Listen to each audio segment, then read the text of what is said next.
పరమేశ్వరుడు అంటే చాలా గొప్పవాడు అనుకుంటున్నావేమో.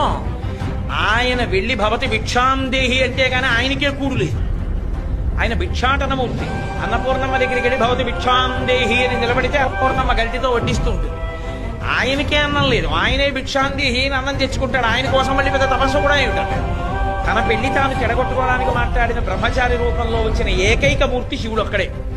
పరమేశ్వరుడు చేతకానివాడై వెళ్ళి ఆవిడ దగ్గర భిక్షాటన చేయలేదు.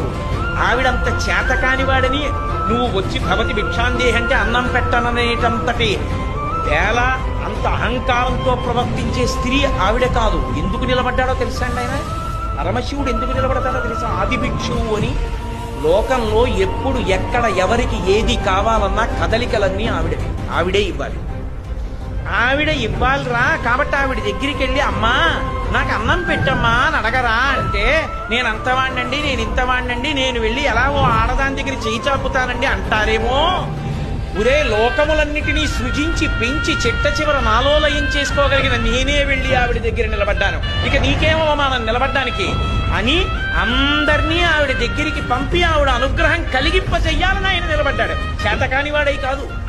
అందుకు ఆది భిక్షు